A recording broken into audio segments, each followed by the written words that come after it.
Hey guys, back down here at the creek. We're going to set up a DP trap here for raccoon. For you that don't know, DP stands for dog proof trap. We had some success on a YouTube video a few years back. Did a pretty good job, had quite a few views, and I'll try to put a link on there as well. I've actually got video of a coon working that DP trap before he finally gets caught.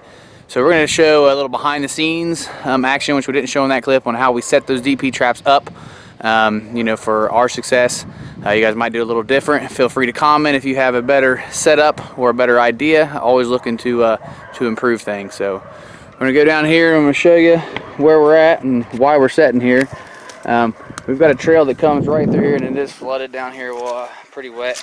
That works right down through this food plot, and as you can see, quite a few coon tracks down through here. So obviously, you know, they're going right there to the deer feeder.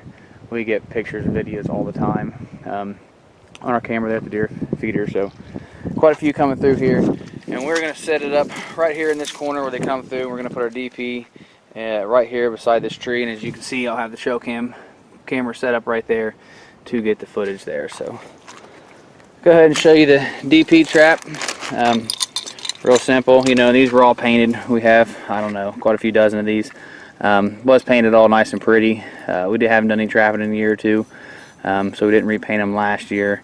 But this is basically what it looks like. And we put these cables on here, and I'll show you. It makes it quick access to go right around a tree.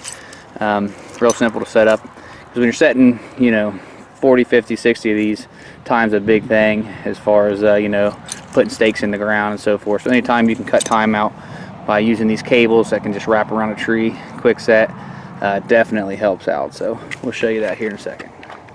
Alright guys, here's what we got. Hopefully you can see this here, the cable like I was talking about, and we have these little slip pieces on the ends. Basically we just take it right around the tree, take the trap itself right up through there and cinch it tight, and you're ready to go. So when you catch that trap, that coon in that trap, he's going to pull on this and it's going to cinch tight on that tree. He's not going to be able to get loose at all. So we'll show you this DP trap here.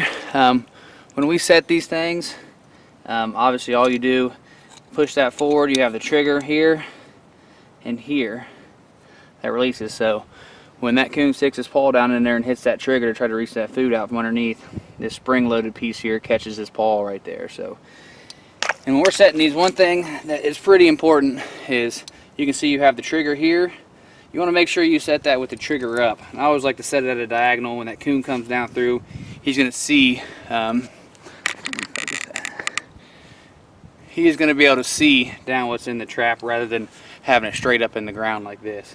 So we're going to set that thing at an angle, and we're going to have that trigger facing up, because if you put that trigger down and you put your bait in there and you get a rain, that stuff will leak right down on this trigger, and those coons will actually come and they'll start working that trigger and they'll pop that thing loose before they're actually caught sticking their hand down. So I always spin it around, have that trigger up. So get it in the ground here. And what I have here, this is just some chicken feed, nothing fancy. Go ahead and drop it in. Coon aren't real picky, so we'll get that set there. And then what I have here is just a little bit of crayfish oil. We use crayfish oil, fish oil. You can see that's from F&T right there. F&T Trading Post, crayfish oil. We've used quite a bit of it, not much left. Probably need to get more if we really start trapping heavy, but we're going to go ahead and put just a little bit in the trap. And what I like to do is I like to just sling a little bit out on the trail here. And when they come down, basically all that's going to do when they come down that trail, they'll smell that scent, and it's going to bring them over to that trap. So now that we have that set up there, I'll show you here what the set looks like. And once again, it's nothing fancy. You can see I just put those logs right there so that we know we can bring that coon in. He's not going to try to come from the back on that trap. He's going to come exactly where we want to get the best footage we can, you know, possible to get us a nice little video. There's our setup trap around the tree. Nothing fancy. DP set there. Camera's there. I'm gonna go ahead and turn the camera on and see what happens. Hopefully by maybe tomorrow this time we'll have a coon in the trap with some pretty good video.